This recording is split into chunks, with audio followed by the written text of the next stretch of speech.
Gracias, Gustavo. I am so pleased to be here.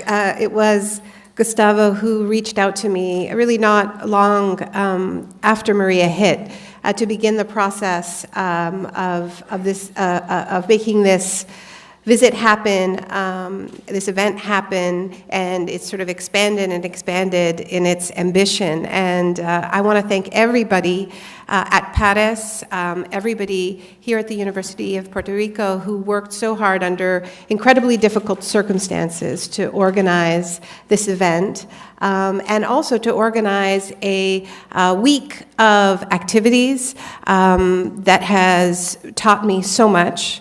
That is not over yet, and there have been many partners in this process, many of them in this room, and I'm just tremendously grateful. And in fact, this visit to Puerto Rico has been a long time in coming. Ever since I wrote The Shock Doctrine, which came out now 11 years ago, I've been hearing from Puerto Ricans telling me it was missing a chapter, and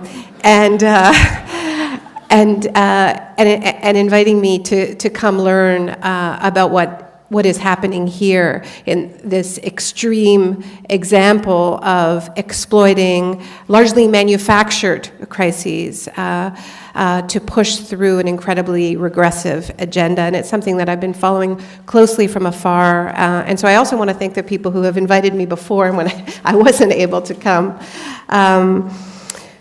I want to particularly thank, for my visit here, a remarkable coalition of groups called the Climate Justice Alliance, CJA, who Gustavo mentioned, and there are many people who are part of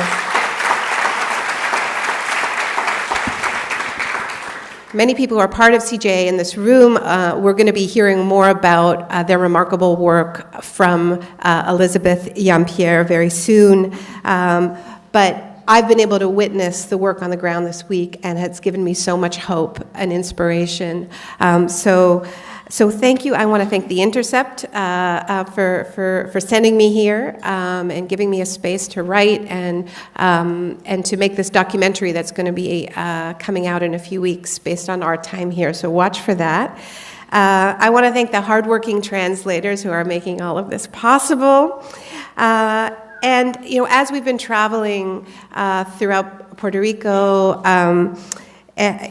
going to Orikovitz, to Vieques just yesterday, to Salinas, to many other communities, I've just been struck by how many visionaries there are here, how many leaders there are here, how many ideas, how many living examples of the world we need are currently under construction. And there's a phrase that's used by many social movements these days, including Black Lives Matter, and that is that we have leaderful movements, which is different from some of the way we used to talk a few years back about leaderless movements, which often denied the real leadership that was there. And I want to say that this is a leaderful panel. I'm so honored to be sharing the platform here with this remarkable group of women, friends, really superheroes. So Elizabeth, Ava, Tata, Ruth, Mariolga, I'm in awe of all of you and just so excited to be in dialogue with you today. It has certainly been an interesting week to be in Puerto Rico. With this visit, as I said, has been a long time in coming, but sometimes things happen for a reason. And so, I found myself here talking about disaster capitalism at the same time as I'm racing to keep up with the disaster capitalists in real time. I've been here, as you know, in the same week that your governor announced the privatization of a service that has never been revealed as more essential, electricity. And the nakedness of the exploitation of people's trauma and need to use a moment when 30% of the people do not have electricity to say, well, we have no choice but to privatize, is really a cynicism that, though I have witnessed many examples of disaster capitalism before and chronicled them, I don't think I've ever seen anything as cynical as using the fact that so many people currently do not have electricity, need it so badly, using a reconstruction process that has been so completely corrupt and inept to exploit that to push a further corrupt privatization process.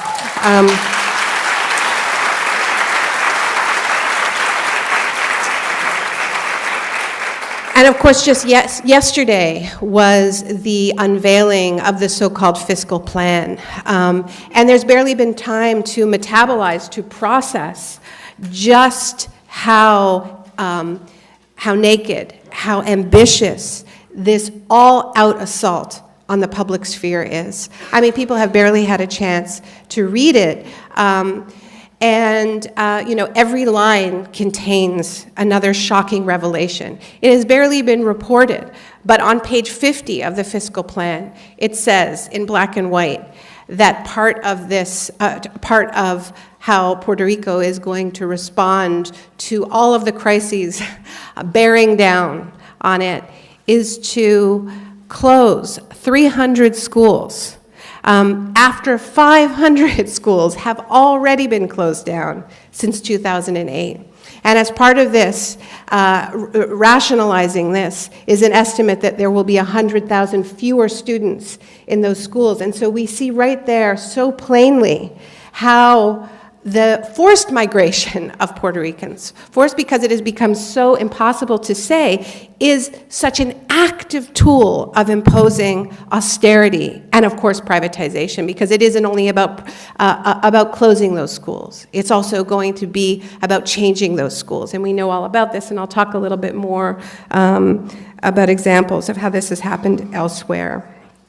And overall, I think the deal is very plainly a kind of a devil's bargain, right? Where in exchange for time to repay, a little bit more time to repay an odious debt, and we're going to hear from Ava about just how odious that debt is, and indeed time to increase that debt. So this is not debt forgiveness, as it's called, time to increase that debt. The Fiscal Control Board is extracting all of these pounds of flesh in the forms of commitments to attack essential public services and privatize them. That seems to be the deal that was announced yesterday. In the past I've called this the shock doctrine. The exploitation of wrenching crises to ram through or smuggle through policies that devour the public sphere and further enrich a small group of already very wealthy elites. And we see this dismal cycle repeat again and again. I first used the phrase disaster capitalism when I was reporting on the Asian tsunami in 2004, that disaster that struck on Christmas Eve and took so many lives. And there was an outpouring of solidarity from around the world. And I got an email a few weeks later from an association of small fishing people who talked about what they called the second tsunami of corporatization and militarism. Which was closing in so quickly, where people lost their homes in the tsunami, were moved into refugee camps in the center of the country, and while they were gone, their land was being seized. And when they came back to their homes, they met men with guns. And then came Katrina. And when I wrote The Shock Doctrine, I began and ended with Hurricane Katrina because it is such a textbook example of this phenomenon. And, there are young people in the room who were very young when Katrina happened, so I'm going to give a capsule summary of that disaster, which we have to understand that, like the disaster going on right here, is not one disaster, is not one crisis. That Katrina was a collision of multiple crises, where you had the crisis of the legacy of austerity, of failed public infrastructure. There had been warning after warning that the levees needed to be repaired, that they would not be able to withstand an extreme weather event. And one of the things that is often forgot about Hurricane Katrina, as though it was this ferocious Category 5 hurricane, by the time it got to New Orleans, it had been downgraded to a tropical storm. The levees absolutely should have held. They did not hold because it was part of this process of systematically neglecting the public sphere that is central to the neoliberal project. So that was one of the crises. And another one of the crises is the collision of that weak and neglected public sphere with increasingly heavy weather linked to climate change. We know that the storms are getting more powerful because the oceans are getting warmer. So you had that collision of weak and neglected infrastructure colliding with heavy weather. And of course, the infrastructure that is most neglected is the infrastructure that is supposed to protect poor Black and brown people. So it is not a coincidence that the most vulnerable neighborhoods in New Orleans were the neighborhoods where the poorest Black people lived. And so overlaying all of that was the reality of white supremacy, where the people who were abandoned on their rooftops, holding signs that said help, who were left in the Superdome for 5 days without food and water, were then animalized in the press. And were vilified, called looters, called animals, all of this. And so it was all of these crises, all of this mixed up. And, you know, I was in New Orleans while it was still partially underwater. And while I was there, this was less than 2 weeks after the levees broke, there was a Republican, a Louisiana congressman named Richard Baker, who was quoted in the press saying, "We couldn't clean out the public housing, but God did." They were very honest about it. They were very open about it. And, you know, in New Orleans, it was particularly stark because after abandoning the city, as Puerto Rico was abandoned, there was then this forced evacuation at gunpoint, one-way tickets to every state in the United States. And while the city was literally emptied of its people, the public housing was demolished, the schools were closed down, reopened as charter schools. New Orleans is now the most privatized school system in the United States. And hopefully we can talk more about what has happened in particular to children with special needs, which the charter schools are able to weed out and then inflate their results. Charity Hospital, the only hospital that the major hospital that was serving low-income people in New Orleans, was never reopened after the storm.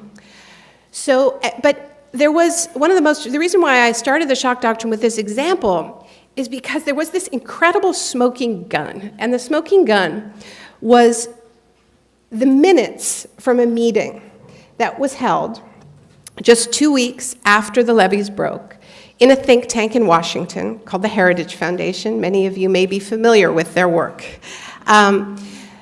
The Heritage Foundation hosted this gathering of the Republican Study Group, which is the group of right-wing lawmakers in Congress, and other representatives from the Cato Institute, the American Enterprise Institute.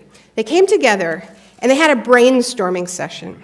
They came up with a list of what they called free market solutions to Hurricane Katrina and high oil prices. And there were 32 of these so-called solutions. And that list was leaked, and if you want to read it, you can look it up on my website. And in addition to the plans to demolish public housing and to close public schools and give parents vouchers that they could use in private schools, there were also these strange things in there, like drill for oil in the Arctic National Wildlife Refuge, and build more oil refineries on the Gulf Coast, and create a tax-free free enterprise zone, and so on. And so what's so striking about this list is that it is all about attacking the public sphere and increasing fossil fuel production. So here you have this crisis that is born of the attacks on the public sphere, meeting the reality of climate change. And the so-called solution is to increase production of the very thing that is at the heart of the climate crisis and just decimate the public sphere altogether. So this is their idea of solutions. Now the name at the bottom of this memo, the signature at the bottom of this list of 32 free market solutions is a guy named Mike Pence, who was chair of the Republican study group. That seems relevant to me in this moment. All right. So you have been living this. You don't need a Canadian to come and tell you what disaster capitalism is in Puerto Rico. And it didn't just start in 2006. It started a long time before that. And this is this moment where all of these crises are merging. And this is sort of the way I see Trump himself, not as a crisis, but just the manifestation of all of these crises, this sort of multi-headed beast lolling around in that terrible suit of his. Not something new and shocking. So the message that I do have for you today, more than any other, is not that disaster capitalism is happening in Puerto Rico. You all know that. I think the more important message that we all need to understand, not just here but around the world, is that moments of crisis do not have to go the shock doctrine route. They do not need to become these opportunities for the already obscenely wealthy to grab still more. They can also go the opposite way, and they have before. They can be moments when we find our best selves, when we locate reserves of strength and focus that we never knew we had. And you know all about that too, here in Puerto Rico. You've lived it so many times in your history, and you have lived it and are living it in the aftermath of Irma and Maria. When the people most responsible for this crisis have been so systematically missing in action, your communities have come together, your communities have reached across oceans and the diaspora to hold one another in your care, organizing relief, advocating for the living and the dead. Teachers and parents have organized to keep schools open when authorities have tried to exploit this disaster to advance that agenda of closing schools and privatizing them, and you are doing this still, more than 4 months after Maria hit, when there is still no justice, and scandalously, a third of the island still has no electricity. So you know that disasters have this power to awaken something remarkable in us. And I often, and we also, so many of us know this from our personal lives when disaster strikes, that we either fall apart and sort of regress, or we just grow up really, really fast. We don't stay the same in crisis, that's for sure. And I'm not just talking about relief here, relief from the immediate crisis, but also the long and proud history of crises sparking progressive transformation on a society-wide scale. Think of the victories won by working people for social housing and old age pensions during the Great Depression and the New Deal era. All of these reforms were far from perfect. Many people were excluded, including immigrant workers, many African American workers, many women workers. But nonetheless, much of what is being dismantled now in the form of public services, those public housing that was destroyed after Katrina, were victories that were won in the midst of crises that were understood and metabolized by societies as symptoms of a system that was failing and needed to be radically transformed.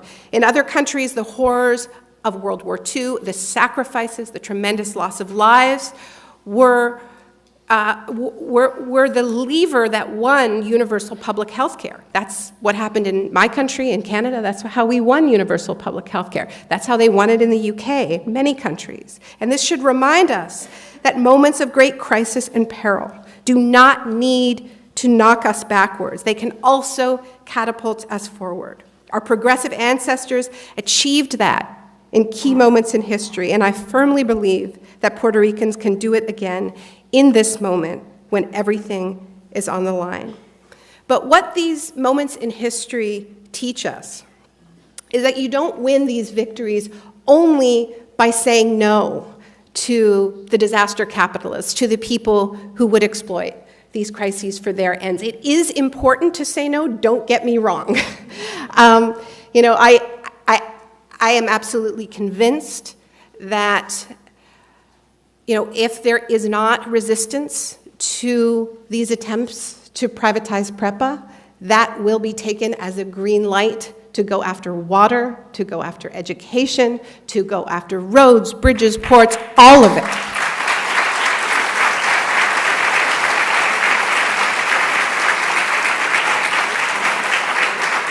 But in addition to that clear no, there also has to be a yes, a plan to transform societies, to recover, that gets at the underlying causes, as opposed to these false solutions that are actually about deepening them. And that plan needs to be convincing, credible, and captivating.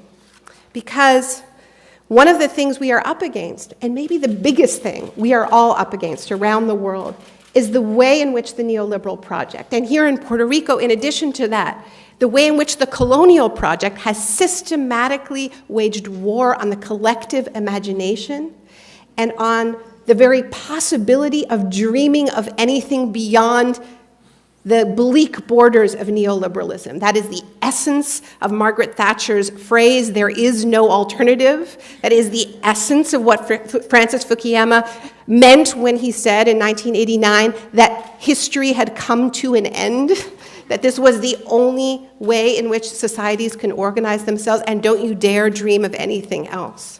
And so that is why it is so important in these moments to dream in public, to come together and put forward these plans that are better than the status quo before the crisis, because that was completely unacceptable. It was unacceptable.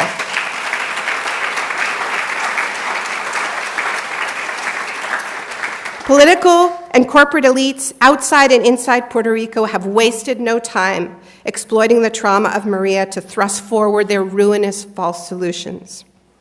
In this context of rampant disaster capitalism, there is an urgent and moral imperative for informed, caring people to come together and name the root causes behind the overlapping crises we are all facing and that have descended with such ferocity on these islands. With vultures circling, this is the critical moment for Puerto Ricans themselves, organized through the remarkable grassroots organizations in this room and outside of it, to lay out your own bold and holistic solutions, ones that simultaneously lower greenhouse gas emissions so that we can have a safe future while creating good unionized jobs and battling all forms of inequality and injustice, from racism to gender inequality to homophobia to transphobia. Doing this visionary work in the midst of a still unfolding disaster may feel impossible, and I know that it does. But if I have learned anything from my time in Puerto Rico, it is that Puerto Ricans do the impossible every single day. Thank you.